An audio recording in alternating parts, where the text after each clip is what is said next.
राजधानी दिल्ली में नगर निगम चुनाव प्रचार अब थमने में कुछ ही समय शेष बाकी रह गया है, जिसके चलते सभी छोटी बड़ी पार्टियों के उम्मीदवार ज़्यादा से ज़्यादा संपर्क कर लोगों को अपनी पार्टी और अपने लिए वोट की अपील कर रहे हैं।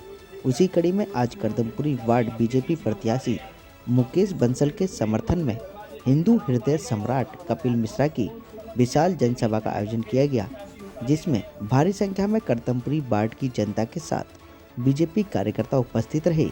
बीजेपी उम्मीदवार मुकेश बंसल ने हिंदू हृदय सम्राट कपिल मिश्रा का फूलमाला पहनाकर भव्य स्वागत किया। जनता से आने वाले 4 तारीख को कमल के सामने वाला बटन दबाकर भारी बहुमत से विजयी बनाने की अपील भी की। वहीं मंच के माध्यम से कपिल मिश्रा ने बीजेपी उम्मीदवार मुकेश बंसल को जनता की सहमति से जीत की माला पहनाकर जीत का आशीर्वाद दिया। उसके बाद कपिल मिश्रा ने जमकर केजरीवाल सरकार पर निशाना साधा। जनता के सामने उन्होंने केजरीवाल की कलई खोलकर रख दी।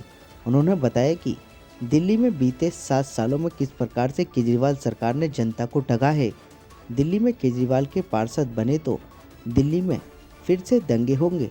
हिंदू विरोधी पार्टी है केजरीवाल। और क्या कुछ बता रहे हैं आप स्वयं से लीजिए हमारी इस रिपोर्ट में। बिल्कुल सीधा मैसेज और निवेदन दिल्ली के सभी लोगों से करना चाहता हूं कि यह नया नगर निगम है। इस नगर निगम में जो निगम पार्षद जीत के आएंगे वो सीधे मोदी सरकार को रिपोर्ट करेंगे। सेंटर गवर्नमेंट और नगर निगम ये दोनों का सीधा कनेक्शन है। बीच में से दिल्ली सरकार की जो भूमिका होती थी वो खत्म कर दी गई है।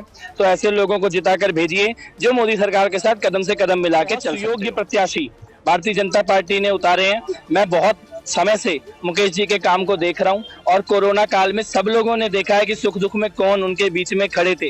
भारतीय जनता पार्टी की एक लहर इस पूरे वार्ड में चलती दिखाई दे रही है। उसमें एक बहुत बड़ा योगदान हमारे प्रत्याशी का व्यक्तिगत भूमिका का भी है और हम सौभाग्यशाली हैं कि इस प्रकार के प्रत्याशी यहाँ से निगम पार्षद। केजरीवाल सरकार की कोई भूमिका नहीं है और मौका दिया था हमने, एक पार्षद बनाया था और उस पार्षद का नाम है ताहिर हुसैन।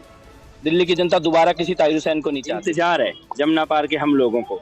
और हमारे साथ शीला दीक्षित सरकार ने भी और उसके बाद केजरीवाल सरकार ने भी हमेशा एक सौतेला व्यवहार किया है।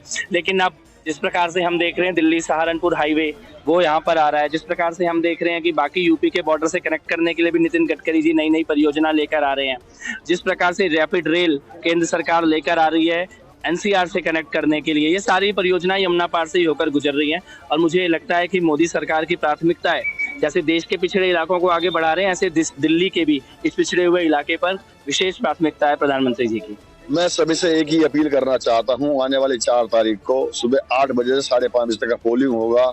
इसको व्यर्थ न जाने दें। संडे हर महीने में 4 आते हैं, उसका उपयोग केवल इस बार संडे को दिल्ली की साफ हवा स्वच्छ हवा के लिए आप पोलिंग करें और भाजपा को, इस भाई को, बेटे को भारी बहुमत से जिताएं, जिससे कि मैं आपके 5 साल आपके साथ कंधे से कंधे मिला करके आपके साथ सेवा करूंगा और बिना भ्रष्टाचार के आपको दिखाऊंगा।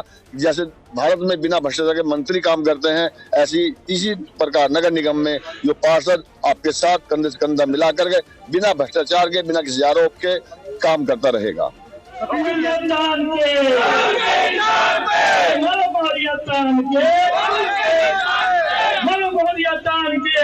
के